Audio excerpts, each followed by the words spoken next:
Diga-me então o seu nome, o local de nascimento e a data. Nasci a 19 de julho de 1974, na freguesia de Vila Boa de Ousilhão, concelho de Vinhais.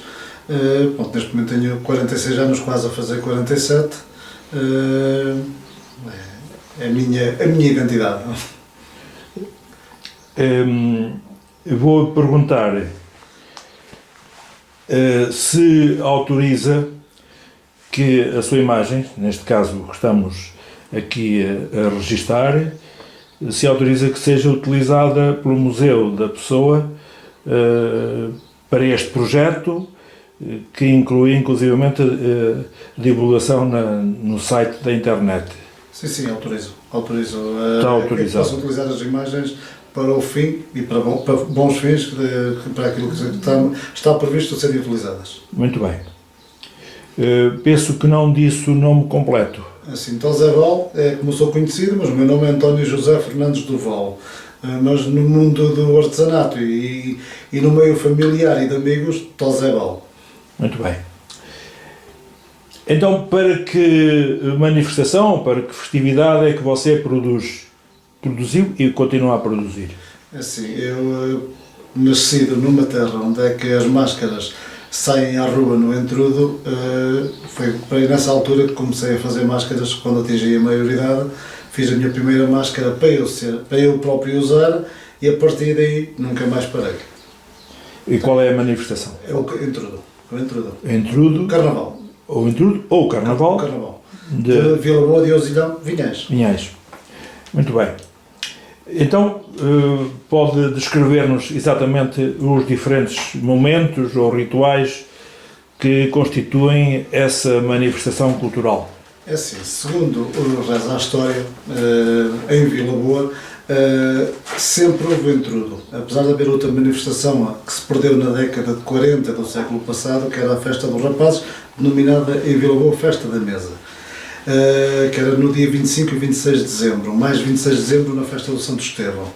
A partir daí, como antes já acontecia, continuou-se a fazer só o entrudo, que até hoje continua a fazer-se, apesar de na década de 80, 90 teve assim uns pequenos percalços devido à desertificação e à morte de muita gente das terras e do interior à desertificação, levou um abalo muito grande, mas a partir dos finais da década de 90 até esta parte tem acontecido um carnaval, um entrudo cada vez com mais vigor. Os filhos da terra estão a regressar, todos eles, assim, estamos a falar do número, sei que neste momento há 64 trajes na aldeia, que já é muito traje. Nós no entrudo já continuamos a mascarar-nos só homens de que máscara, ou careto, apesar de termos outra figura que é os marafonos, que são homens e mulheres, mas nós no entrudo continuamos a manifestar-nos de uma forma, como era mais antigamente, figuras másculas que vestem a farda, o traje do careto, são esses que saem à rua. Pronto, e então, diga-nos, ao longo daqueles dias, os diferentes momentos. Explique-nos. Aquilo que também, vamos falar um bocadinho da história, daquilo que reza a história. Antigamente, mais anteriormente, quem fazia a máscara era o próprio mascarado, o próprio careto. Então, enquanto guardava os animais no campo, no segredo de um bocadinho dos deuses, possivelmente, ia construindo a sua máscara, daqueles materiais que tinha mais à mão. Penso eu que na altura nem toda a gente tinha jeito para trabalhar a madeira, ou o metal, ou o cartão, mas era do que tinha mais à mão e tentavam fazer a máscara o mais rústica possível, o mais feia, para ser usada no dia do entrudo. E segundo também me consta, nessa altura, anteriormente, estamos a falar no século passado, no entrudo, como se diz no entrudo, passa tudo, no carnaval ninguém leva a mal, os caretos muitas vezes utilizavam esse dia para ajuste de contas. E então, no próprio dia de entrudo, destruíam a própria máscara, que era uma das principais provas daquelas maldades que faziam a pessoas com quem queriam ajustar contas, principalmente rixas familiares ou namoricos, que era o que, segundo dizem as pessoas. Hoje em dia, sou eu, José, que faço as máscaras para quase todos os rapazes lá da terra, porque perdeu-se muito essa tradição de cada um fazer a própria máscara e tem uma pessoa que as faz para todos. E então eu vou fazendo, durante o ano, vou fazendo máscaras para toda a gente, principalmente nessa época do ano. Alguns querem renovar o seu espólio de máscara e faço umas máscaras também um bocadinho no segredo, que é para eles usarem, para mostrarem até aos outros máscaros que têm uma máscara nova, naturalmente. E assim um bocadinho, e as máscaras em Vila Boa são todas, quase todas, em madeira de castanheiro, que é a madeira que nós temos com abundância, e ao contrário do que muitas vezes dizem, a madeira de castanheiro não é tão pesada quanto isso, não é tão dura para trabalhar quanto isso. Se for castanheiro enxerto, se for castanheiro bravo, naturalmente é mais pesado e mais duro. Mas se for um castanheiro já enxerto, e principalmente aquele castanheiro mais velho, é uma madeira até não é difícil de trabalhar e ao mesmo tempo dá uma textura a cada máscara, um ADN próprio da madeira, que ficam umas máscaras muito bonitas, mesmo sem pintura. Apesar de eu, em algumas, utilizar a pintura, que utilizo as cores as mais primitivas possível. O vermelho e o preto. O preto e o vermelho o que era? Segundo também eu me lembro, o vermelho seria o sangue de algum animal, coelho ou galinha, que normalmente eram os massacrados nessa altura, que era para pintar com o sangue a parte vermelha. O preto, nas máscaras de madeira, seria um ferro quente ao lume e dava-lhe aquela tonalidade de preto.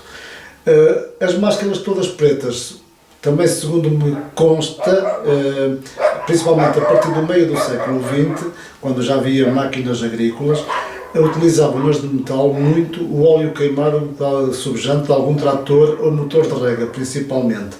E davam aquele colorido preto, era a reciclagem do óleo queimado, e normalmente os máscaros depois decoravam as máscaras, cada um da forma mais feia possível, com peles de animais, com cornos, com penas, fosse da forma, o objetivo era deixar a máscara o mais rústica e mais feia possível, que era para, no dia de entrudo, assustar o mais pessoas possível.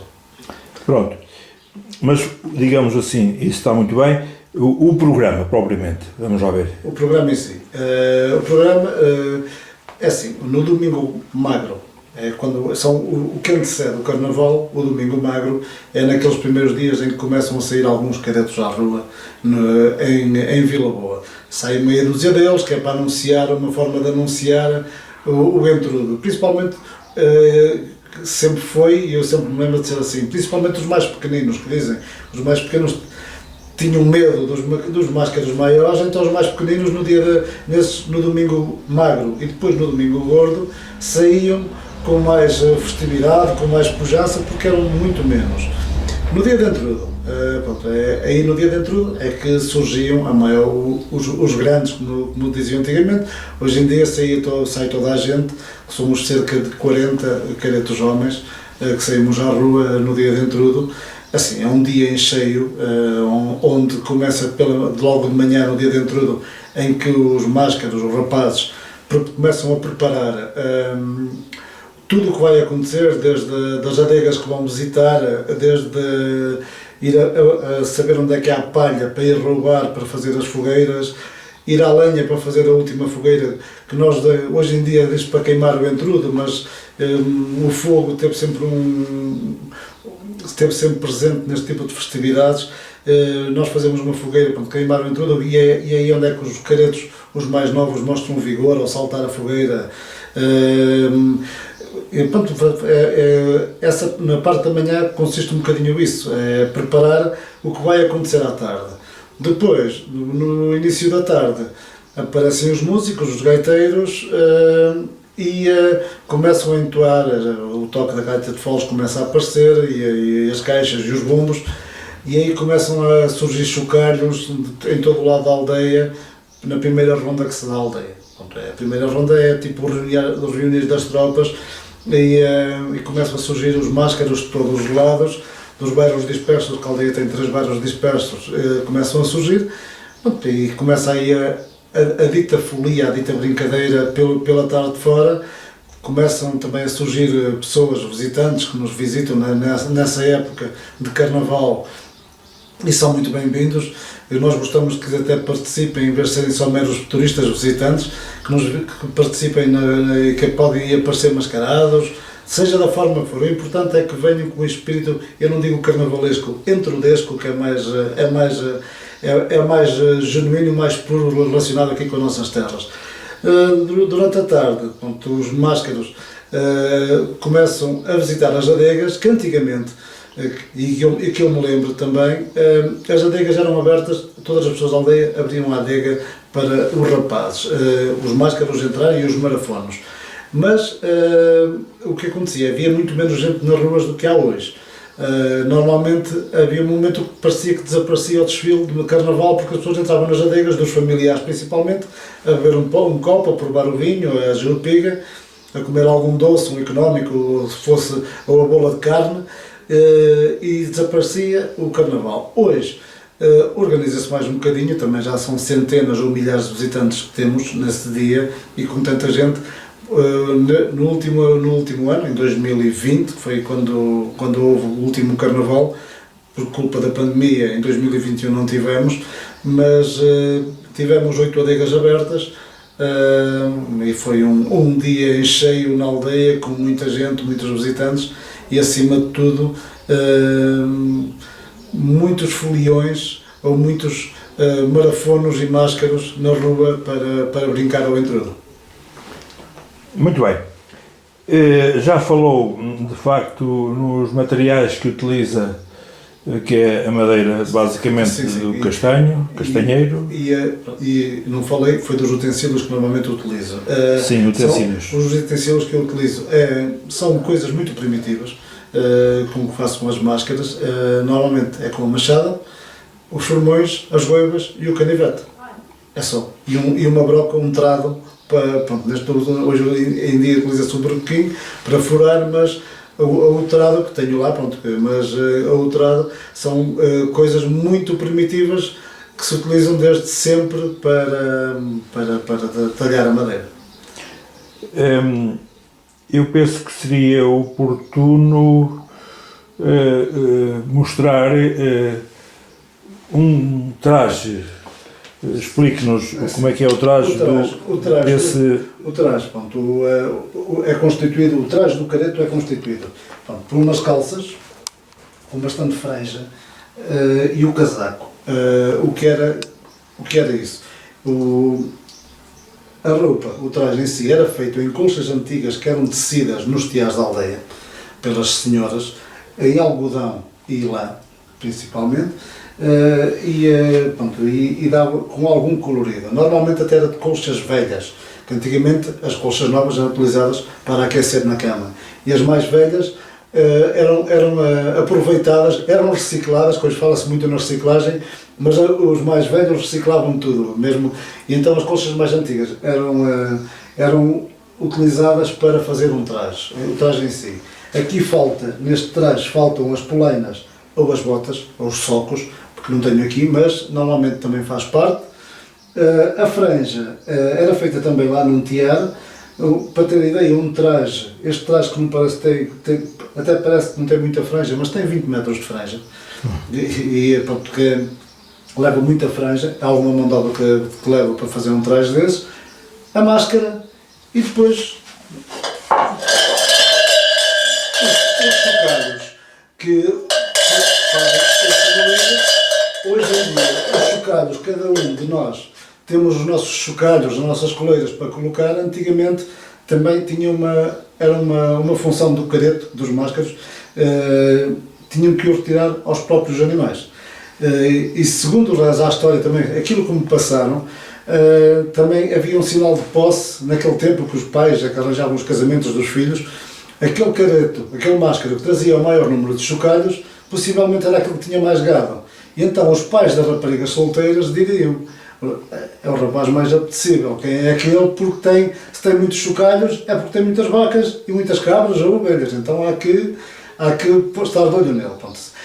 O traje do careto era um bocadinho isso, Pronto, a maior função, hoje em dia não acontece tanto, porque eu falo por mim, que retiramos a máscara a meio do desfile, se for necessário, mas antigamente a função do máscaro era não ser reconhecido. De início ao fim, usava a máscara e atrás, de início ao fim, o mais importante era não ser reconhecido, e como já disse há bocadinho, no fim do dia muitas vezes destruíam a máscara, ou queimavam naquelas de cartão, ou enterravam-nas, ou partiam-nas, fosse da forma que fosse, que era para não ser reconhecido. E eu, quando falo disto, que eu tenho uma outra atividade além do artesanato, quando uma senhora idosa lá de um lar de idosos que me contou, eu via tirar com uma máscara para cima de um telhado, porque ele queria que eu não soubesse quem era, mas eu vi. E então eu por acaso ainda tentei com uma escada e ver se naquele telhado ainda estava algo o resto daquela máscara, mas a senhora já tinha sido há 60 ou 70 anos, já tinha desaparecido. Mas as máscaras, possivelmente, agora falando em Portugal, que não se encontram muitas máscaras com mais de 30, 40 anos, possivelmente será por causa disso, que as máscaras se calhar eram destruídas, desapareciam, porque os máscaras tinham essa função, não podiam ser reconhecidos, faziam maldades, e a principal prova era a máscara. Exatamente. Portanto, eu creio que já explicou, mas convém talvez repetir, além da produção da máscara, de que outra forma participa no entrudo? Assim, eu no entrudo participo ativamente desde a preparação a vestir o traje, que está no meu ADN próprio já, que eu tenho 46 anos e há 42 anos que visto a farda de careto.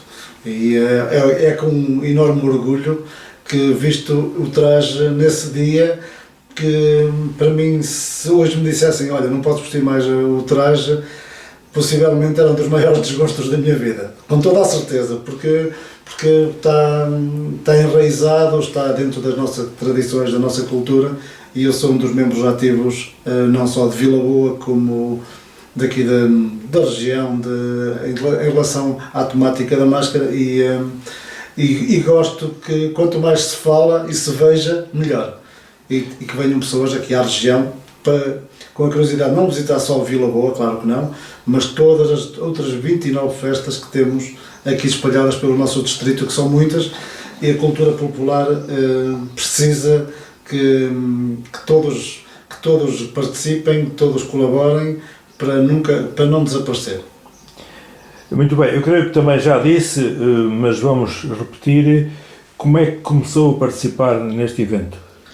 Sim, quando eu comecei a participar, possivelmente, não é possivelmente, eu lembro-me que tinha 5 anos, e foi quando o meu avô, e a minha avó, e a minha mãe, me fizeram um traje com os farrapos, não era destes, era daqueles pequeninos, junto com farrapos, como há aqui noutras aldeias do distrito que usam mais o traje com trapos, e o meu avô, de uma caixa de sapatos, fez-me uma máscara de cartão.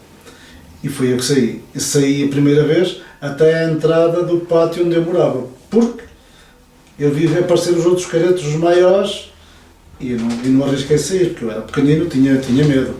Então, mas foi aí a primeira vez que vestia o traje, e a partir daí consecutivamente, e nunca mais parei. Tem sido ótimo continuar a vestir este traje e ver que as pessoas gostam, isso é o mais importante. Então, e qual a importância desta manifestação do entrudo de Vila Boa do Azelhão na sua vida? É assim, aquilo que começou a ser como manter a tradição, como uma tradição da terra, tornou-se uma coisa séria, muito séria. Porquê? Porque eu comecei a fazer máscaras, como já disse há bocado, aos 18 anos, e entretanto houve uma oportunidade de negócio com as máscaras também. Estamos a falar que tudo se enquadra dentro do entrudo. Surgiu no início, em 2002, abriu um estabelecimento comercial em Bragança, mas anteriormente comecei a fazer algumas exposições aqui na região, e não só, a nível nacional e algumas internacionais, e quando foi, a partir daí, comecei também a vender as máscaras, a mostrar também lá fora as máscaras que eu faço relacionadas com o entrudo de Vila Boa. E pronto, foi E agora isso tornou-se um dos meus meios de vida, que é mesmo isso, tornou-se uma coisa séria. Tenho que trabalhar, fazer máscaras para o meu sustento e da minha família, naturalmente. E qual é a importância dessa manifestação para a localidade, para Vila Boa de Odilhão? Assim, até há uns anos atrás, eram os filhos da terra normalmente que estavam lá sempre, principalmente aqueles que residiam ou na aldeia ou muito mais próximo, mas a partir de um certo momento, com a divulgação também, isso também conta, com a divulgação e com as pessoas conhecerem, começou a atrair pessoas de fora, não só do distrito, como de outras regiões de Portugal e principalmente aqui da vizinha Espanha, daqui da Galiza e de Castelo Leão. Foi quando a importância que tem para a aldeia. Nesse dia, no último carnaval, eu não posso quantificar, mas a aldeia encheu-se de gente, se calhar 2.000 pessoas que estivessem lá nesse dia, e não só para a aldeia, porque a aldeia é uma aldeia do mundo rural, não tem muito para oferecer, além das máscaras e dos foliões. A região, principalmente o Concelho de Vinhais e o Concelho de Bragança, que são os mais próximos, a nível turístico, a nível de alojamentos e da gastronomia, possivelmente ganharam alguma coisa com as pessoas que vêm de fora a visitar-nos. Assim, tem uma importância não só para a localidade, como para toda a região, porque vêm pessoas de outras partes do país e do mundo para ver o Entrudo, e têm que comer e têm que dormir. Então, possivelmente tem uma importância muito grande, não só esta manifestação de Vila Boa, como as outras todas que temos por aqui fora relacionada com esta temática, que já atrai muita gente e ajudam no sustento e na riqueza da região, com toda a certeza. Muito bem. Dado o atual isolamento devido à pandemia, de que maneira é que esta situação afeta o seu ofício e a festa também? É assim, a pandemia veio-nos fazer um intervalo, penso eu, espero bem que seja só um intervalo, no sentido que no próximo ano retomemos as festas todas. Porque no ano de 2020 foi mesmo no limite, quando se fechou tudo, quando houve o início da pandemia. Ainda houve Entrudo dia 25 de março, mas de fevereiro, peço desculpa, e depois dia 13 de março fechou tudo. No ano 2021 não houve Entrudo, esperemos que 2022 seja diferente, apesar de nós em 2021, na aldeia, fizemos um ato simbólico, saíram 3 ou 4 peritos à rua, deram a volta à aldeia, mas sem entrar em casas de ninguém, sem manifestações, sem nada. A nível pessoal, claro que sim, tendo um estabelecimento aberto, nestes últimos 16 meses estive quase 10 meses fechado. Pronto, afetou economicamente bastante, claro que sim. A pandemia veio-nos afetar a todos os níveis, desde a manifestação cultural e tradicional, como a nível económico. Sim, mas continuou a produzir. Sim. Já que estava em casa, eu fui continuando a produzir as máscaras como fazia anteriormente, e agora por isso que eu tenho algumas máscaras aqui em espólio, porque fui produzindo e não se venderam, e agora há um estoque bastante grande de máscaras. Muito bem. Este isolamento fez rever o seu papel na festa e na comunidade? Não, é assim, o meu papel na festa, na comunidade, vai-se manter. Logo que seja possível, vamos voltar à atividade, vamos à manifestação como anteriormente, e a única coisa que acontece é que os máscaros, os rapazes, nós tínhamos algumas saídas, não só no Carnaval como para fora, vão perguntando, então não temos uma saída, estou com saudades, mas para já temos que a DGS, a Direção-Geral de Saúde, não nos permite, e nós vamos obedecendo, que é para ver se isto passa, para no próximo ano, 2022, estarmos aí outra vez em força. Portanto, logo que isto passe, volta a assumir o mesmo papel. Claro que sim, sim, sim. De careto, de artesão já sou, continuo a ser, o mesmo ajudar a organizar, que somos todos, que ninguém faz nada sozinho, por todos vamos fazer um intrudo assim, que seja cada vez melhor em relação aos anos anteriores, que haja mais gente, que haja mais pessoas a participar, que haja alegria nas aldeias, que é o mais importante, porque é um dia que as aldeias que hoje em dia estão muito envelhecidas e quase desertas, nesses dias ganham uma vida que é muito bom, principalmente para os mais idosos, que recordam com saudade, que é o mais importante. A saudade, acho que vem aos mais idosos, vem de alto de cima, e a nostalgia, e a nós próprios que nascemos na terra, quando vemos esses mais velhos, vem-nos, atrás da máscara, se calhar vem-nos a lágrima no canto do olho. É verdade. Então chegamos ao final. Pergunto-lhe se tem algum assunto mais, algum aspecto que queira referir, que não tenha sido referido. Sim, tenho. Estou a participar então com uma comunidade não portuguesa, brasileira. Espero vê-los um dia cá no Intrudo, que não seja só através deste vídeo, mas que venham conhecer as nossas festas, não só a de Vila Boa, que venham vê-las todas, porque é uma riqueza muito grande que se espalha aqui pelas festas de inverno, e acho que vale a pena visitarmos, principalmente aquelas que ainda estão com um contexto muito mais puro e enraizado, com as raízes muito vincadas. Acho que vale a pena visitarmos, porque é muito bom, é muito bonito, e além de mais, que visitem também a região de Bragança, que também, além destas tradições, tem uma riqueza paisagística e uma riqueza gastronómica.